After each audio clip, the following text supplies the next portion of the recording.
Science और anime, ये दोनों शायद एक साथ इमेजिन करना मुश्किल लगे, लेकिन डॉक्टर स्टोन ने ये इम्पॉसिबल चीज पॉसिबल करके दिखाए।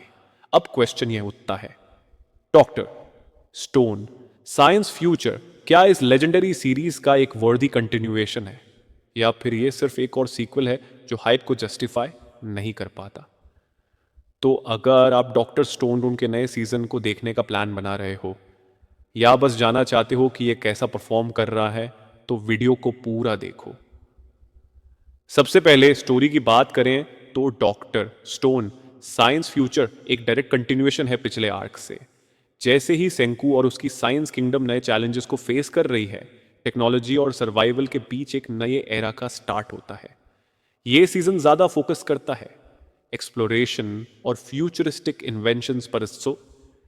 जैसे नए साइंटिफिक डिस्कवरीज, स्ट्रैटेजीज और हाई स्टेक्स चैलेंजेस जो ह्यूमन सर्वाइवल और साइंटिफिक प्रोग्रेस के बीच एक परफेक्ट बैलेंस बनाते हैं। लेकिन यहाँ एक ट्विस्ट है, जैसे जैसे हम नए टेरिटरीज और नए लोगों से मिलते हैं, क्या साइंस अलोन सब कुछ सॉल्व कर सकती है? यही एक बड़ा थीम है इस सीजन का। एक चीज क्लियर है, अगर आपको डॉक्टर स्टोन के प्रीवियस आर्क्स पसंद आए थे तो ये सीजन और भी एक्साइटिंग होगा। लेकिन अगर आपको लगा कि पिछले पार्ट्स कभी स्लो या रिपीटेटिव फील होते थे, तो हो सकता है कि यह सीजन आपको थोड़ा मिक्स्ड लगे। अब बात करते हैं कैरेक्टर्स की, जो कि डॉक्टर स्टोन का सबसे बड़ा स्ट्रेंथ है। सेंकुएस तो ऑब्वियसली एक मास्टरमाइंड साइंटिस्ट है, लेकिन इस सीजन में हम देखेंगे कि क्या सिर्फ इंटेलिजेंस ही इनफ है, या फिर लीडरशिप और अडेप्टेबिलिटी भी मैटर करती है। क्रोमनच जो एक सेल्फ टॉट साइंटिस्ट है, इस सीजन में और भी ज्यादा ग्रो करता है और उसका रोल काफी इंपैक्टफुल है इसका।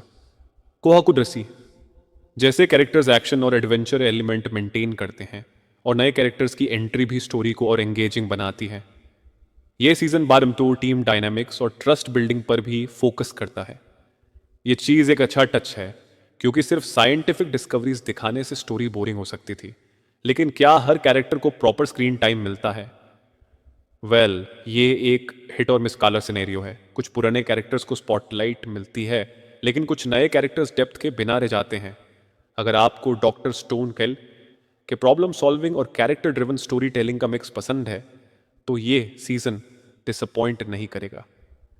जब अस्टेरिस्क डॉक्टर स्टोन की बात हो रही है, तो ओडिट मोई ईशम एनिमेशन बीच वसिनोरितों का बड़ा रोल होता है, क्योंकि साइंस और एक्शन दोनों को प्रॉपर पोर्ट्रे करना पड़ता है।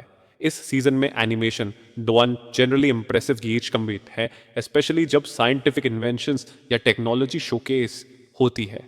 High energy moments visually stunning है, और काफ़ी उल्लास डिटेल डॉस रखा गया है जब नई डिस्कवरीज दिखाई जाती हैं। लेकिन व्हाट्सअप कुछ परफेक्ट नहीं है।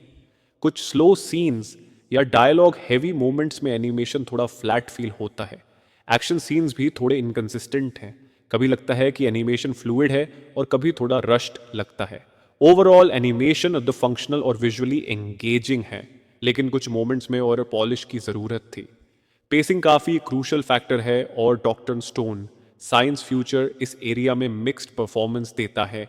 जब साइंस और डिस्कवरीज का हाई स्टेक्स एलिमेंट आता है, तो पेसिंग एकदम परफेक्टली टाइट और एंगेजिंग कैंकुलाइट्स लगती है।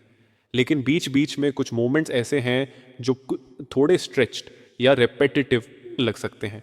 कुछ व्यूअर्स को हो सकता है कि एक्सपोजिशन हेवी डायलॉग्स वन थोड़े ज़्यादा लगें, क्योंकि ऑब्वियसली हर एक डिस्कवरी और साइंस प्रोसेस को एक्सप्लेन करना ज़रूरी है, लेकिन कभी कभी ये फ्लो को तोड़ता है।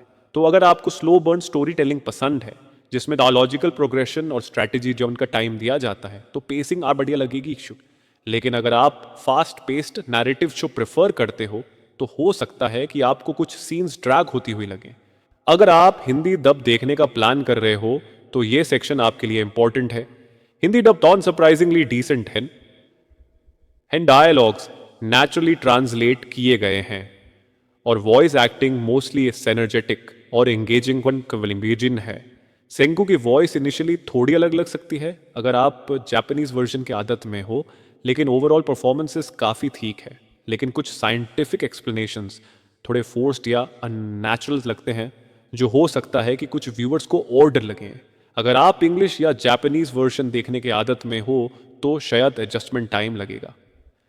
साउंड ट्रैक की बात करें तो बैकग्राउंड स्कोर इंगेजिंग और इम्पैक्टफुल है। जब टेंशन बढ़ता है या नए डिस्कवरीज होती हैं तो बीजीएम उस एनर्जी को एम्पलीफाई करता है। ओपनिंग और एंडिंग सॉन्ग्स भी कैची और थीमेटिक से भी लोन हैं जो सीरीज के एडवेंचरस और फ्यूचरिस्टिक टोन को मैच करते हैं। लेकिन कुछ क्वाइट मोमेंट्स में म्यूजिक थोड़ा रिपीटेटिव या जेनेरिक वो फील होता है। तो क्या Doctor Stone Science Future worth watching है? प्रोजेलाज strong scientific problem solving and strategic thinking engaging main characters और टीम डायनामिक्स। हिंदी डब काफी डिसेंट है, यूनिक प्रेमिस जो एनिमे में रेयरली देखने को मिलता है।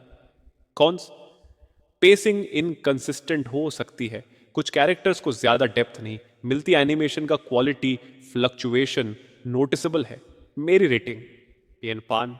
अगर आपको डॉक्टर स्टोन के पिछले सीजन्स पसंद आए तो ये भी आप एंजॉय करोगे। साइंस लवर्स और स्ट्रेटेजिक थिंकिंग वाले एनिमे फैंस के लिए ये एक मस्ट वॉच